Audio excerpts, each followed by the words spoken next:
Hey everyone, welcome back to the channel. Today I want to share something that's been on my mind lately and something that's a little bit personal and yet I believe universally relevant. It's about recognizing when you're in alignment with your true path and how the universe communicates with you when you aren't. Basically, I've been reflecting a lot after the recent mini vacation that I had. I went to a city to visit friends. As you guys saw the other video regarding that just a few days ago. And, the trip wasn't anything extravagant. It wasn't, meticulously planned. But it somehow ended up shifting something deep inside me. Maybe you relate. And this trip was certainly very heavy with these tones of energetic shifts. So, let me give you this background of the unexpected connection that led to this. I was meeting my friends who are essentially artists and musicians, people who are deeply in tune with the energy of life. They don't just understand it intellectually, like they live it and they feel it. It flows through their very actions, their voices, and the art that they create, their very presence, you could say. And, there I was, the observer, someone who at least has an inclination towards processing these things inwardly, who intellectualizes this energy before I express it. And, this is what struck me. Despite the differences in the ways that me and my friends had of relating to the world, I intellectualize energetic concepts more, and they live it. A little, I mean, I do both, to be honest, but I have a tendency of, intellectualizing it. Nonetheless, what was interesting was we completely understood each other. We were speaking different dialects of this same language, and yet the meaning came through perfectly. And what's remarkable about this is these aren't like some lifelong friends who I've known since forever. These are dudes who I just met one time before this, and that was a year ago at a random party. So I was going to Boiler Room. I don't know if you guys are familiar with Boiler Room, but it's like this techno party thing, and me and a few friends were going to Boiler Room, right? And I remember that my friend Roshan, he had these other friends who were going to be joining us. I thought, cool, I met them. I remember it like vividly. The room was super dark, music was pulsing through the floor, and we just like met and we just vibed, like somehow like it just was so smooth, I started talking about spirituality. They understood what I was talking about. They started talking about music and their passion for the art, and we really just resonated with each other. We hit it off instantly, and the next day, after Boiler Room ended, we even met up at like a few. We went to like an art gallery. Like it was a few of us. We went to an art gallery. Like we went to this cool little cafe. We hung out. We really got to know each other, and it was just so cool. Like these two honestly random guys at that time, who see, personally, I have a hard time meeting people I really get along with, and I really got along with these guys. And like we got along so well that we met the next day without our mutual friend even present, and we really vibed. Then we went to one of this guy's friends, and I met his mutual friends, and we got along with them too. And I mean, it was so crazy. Like I just, that when you just really connect with someone, and then we hung out, we had an amazing time, and then they lived in a different city. They were just coming for the party, so we parted ways, and there was no pressure to reconnect, no expectations.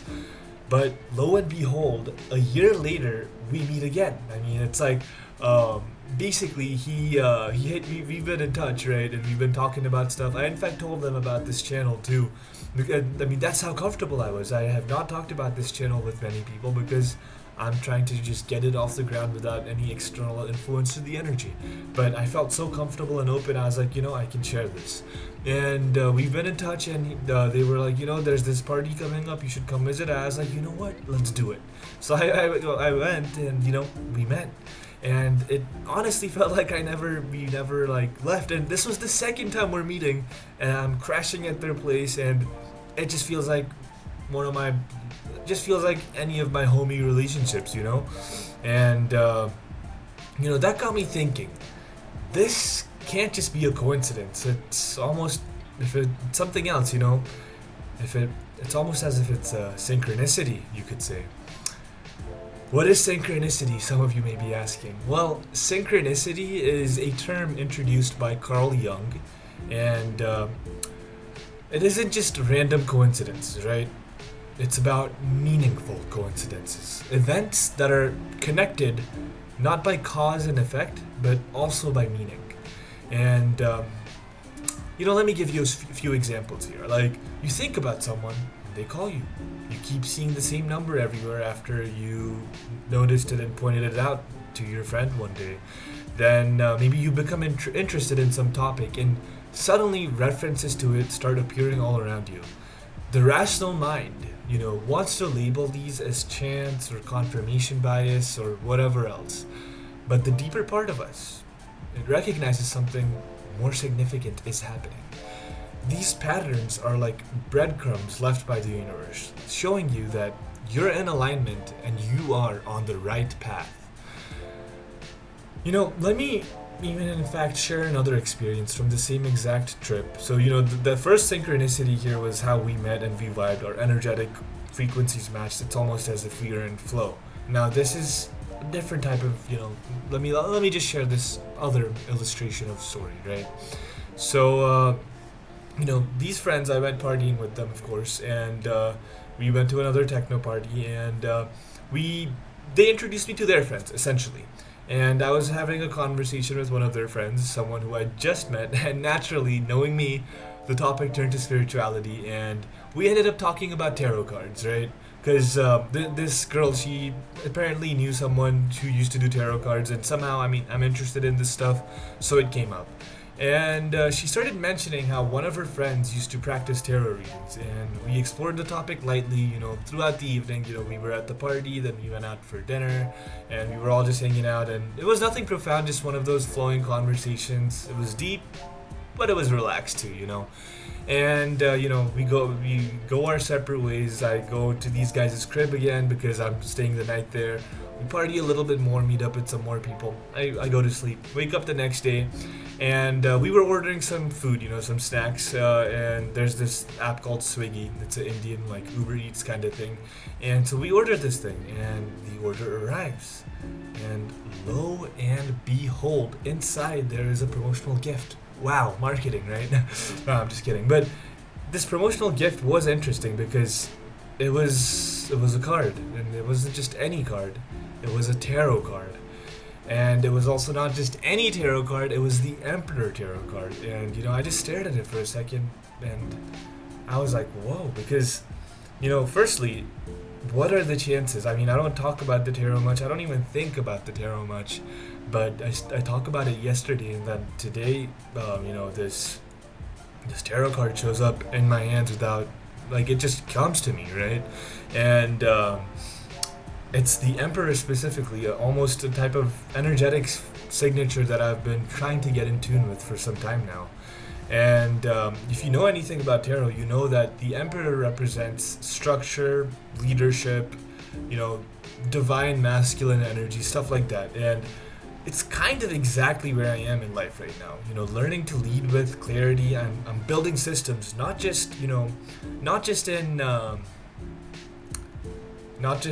the workplace, where I'm definitely doing that, but also in my personal life, also for this very channel, and I'm stepping into this responsibility. I'm getting a lot of responsibility in the workspace.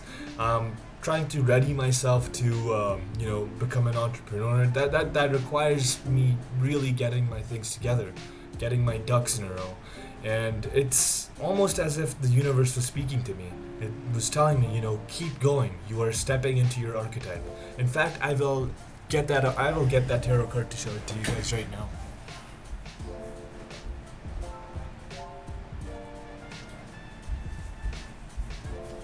Alright, I'm back. So, as you can see, the Emperor Tarot card. Very interesting, and it's a little marketing thing. It's an underwear ad. It's showing us the underwear fabric. But very interesting because I'm also a marketer. I'm studying how to do some marketing stuff. So, because psychology, and I'm a business guy at heart and I'm a spiritual guy at heart. But what an interesting blend of who I am manifesting itself right after I have a conversation about the tarot, right? And you know, it's this was like I was getting called to the emperor archetype, essentially, right? Getting back to track. But this brings me to an important concept. We each essentially have what I would like to call a soul blueprint. You know, if you think of life like a video game, like a common metaphor that's used these days, you know, that life is a video game, we're in a matrix, and let's, hypothetically presume that this is the case. You would be born with some sort of class, wouldn't you? You would be either a warrior, a mage, a tank, maybe. You know, some people would be warriors, some people would be healers, some are visionaries, teachers, whatever. Now, imagine trying to play as a warrior when you were born a healer. It would just feel off, the energy just wouldn't flow.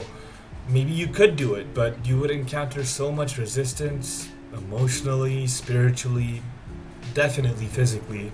And, however, if you started going in sync with your natural pattern, the universe would just open itself up to you. The opportunities would just start coming, and people who resonate with your energy would start finding you. Paths that were, previously blocked would start becoming clear. So, you may be asking, how do you recognize what your soul blueprint is, what your class is? Well, I would say there are a few questions that you should pay attention to. Number 1, what activities make you lose track of time? Number 2, what problems do you naturally solve for others? Number 3, which environment energizes you rather than drains you? Very important. Number 4, this is where we get into the juicy part of it. What drew you in naturally as a child before you got conditioned by society? What are the things, the characters, the stories that drew you in as a child? And finally, what are the themes that repeatedly emerge in your dreams and fantasies? In my case, for answering all of these questions in one answer, it would be, life has always been about making sense of patterns, connecting psychology with meaning, and kind of translating unconscious into conscious, right? Even as a kid, I was always the guy who was explaining to people why they behaved the way they did. Perhaps, I would notice things about people. I would say, is this, do you have a sibling who did this to you when you were young? And they'd be like, how'd you know that?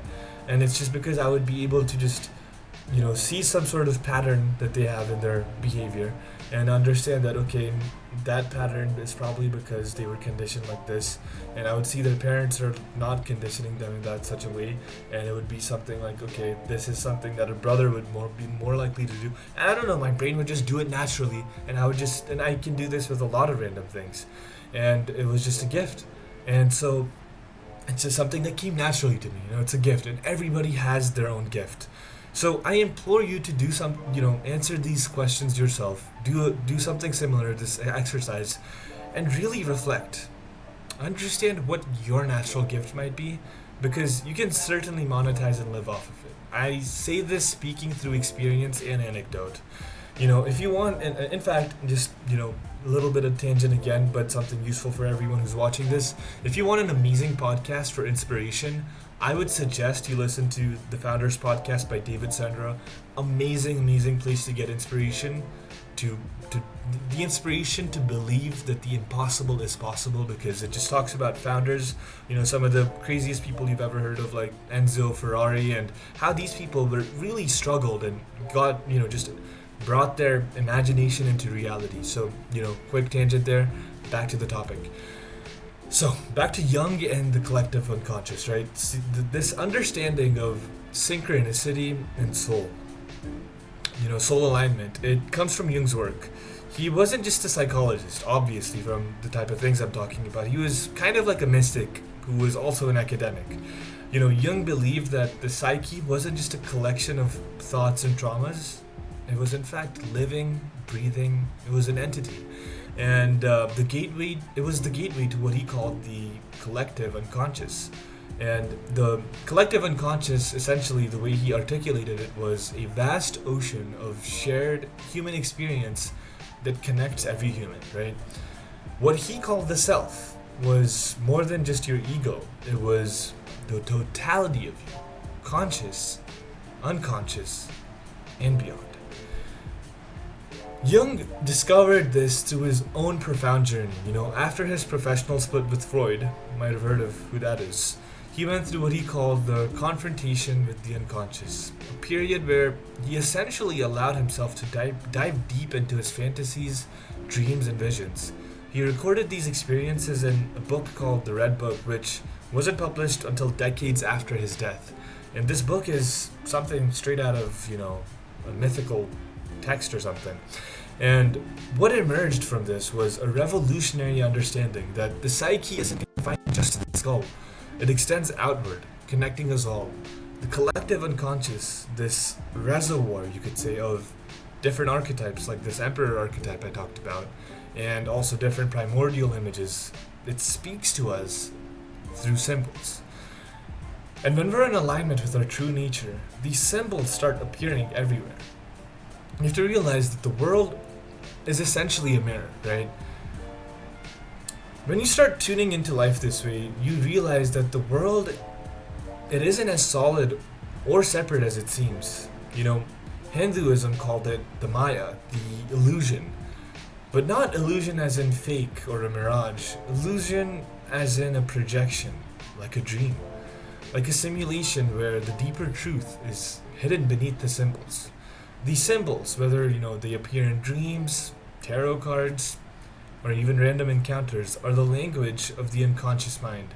They're not some woo-woo or supernatural thing. They're the operating system of the psyche, which is essentially the OS off of which the entire projection operates itself.